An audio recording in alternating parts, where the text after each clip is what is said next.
What is up, guys? Welcome to another video, and today we have the first of many Need for Speed Payback videos on the channel. Today we are going to go ahead and make Eddie's Skyline in Need for Speed Payback. So firstly, I want to say a big thank you to the guys over at Ghost Games and Need for Speed for getting me this early content. I was flown out to Sweden to play this game early, and we've got a bunch more content. So if you are interested in Need for Speed Payback and you want to see more Need for Speed Payback, make sure to go ahead and stay tuned into the channel. But the premise of this video is pretty simple. We're going to go ahead, make Eddie's Skyline, show you guys the R34 customization offer, because there is a lot on offer. I'm going to see if I can kind of explain everything and give my insight on it, because obviously I've played the game now and I'm actually able to share my opinions on it and, you know, the customization and everything. So that's what we're going to go ahead and do today. Now, you may notice that there's actually still a few locks on the customization. So not all the customization was unlocked. You actually have to do quite a bit of progression to unlock all of the body parts, but most of the main body parts were, so you know, the hoods, the spoilers, the bumpers, the fenders,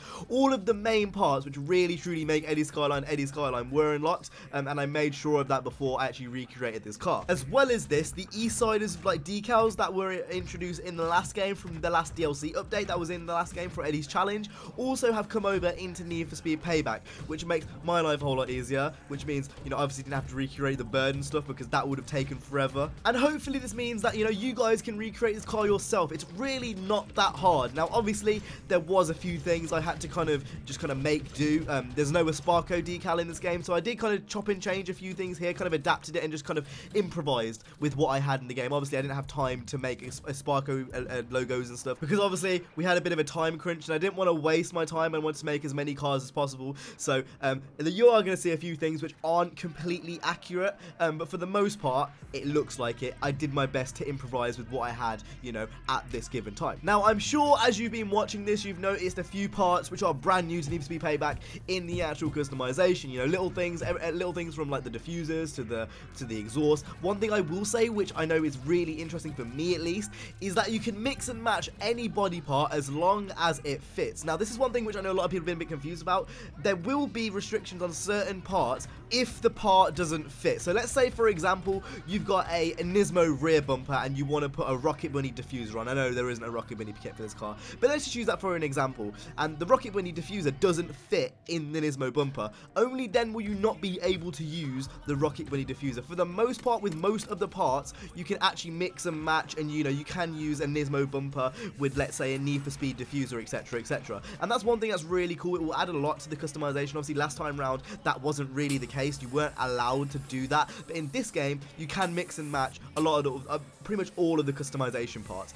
You'll notice that there's part sets. Part sets are essentially just kind of like overall body kits. Think about it that way. You can either do it individual, like, which is what I'm doing here. I'm going through each individual thing and I'm going through it individually, or you can use your part sets, and there's specific part sets for different cars, and that's what the part sets are. I know a lot of people are going to be confused about that as well. I'm going to go ahead and let this play. This is me actually making the wrap itself. I'll put a little timestamp on the screen if you want to go ahead and skip to that time so you don't have to watch the making of it. But I'm going to go ahead and put some music on in the background, let you guys watch it, and hopefully, you know, if you are interested in this and if you want to make this yourself, you can slow it down using the YouTube player, using that little wrench at the bottom. You can slow it down and follow my guide, but again, it's not particularly hard anyway. With that being said, I'm going to go ahead and shut up for a bit and let this play, so I will be back in a minute.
And that pretty much rounds it up for the wrap itself. Now, we are not done there. As we all know, air suspension is in this game. Sadly, I can't show this off in this video, but trust me, there's going to be a lot more of that on the channel. So again, if you are interested, go ahead and make sure to stay tuned. And this is the final car. Obviously, as we can see, we have neon in this game, and it looks absolutely phenomenal. We have never been this close to recreating this car in a game in a very long time, especially with the neon and everything. It looks so good. Obviously, there's a few decals here and there which aren't the same as the original, but overall, this is as close as we are going to get. So if you did enjoy this video and you want to see more Need for Speed Payback, make sure to go ahead and hit the like, subscribe. I will see you guys in the next one. You guys have been awesome. Stay safe and peace.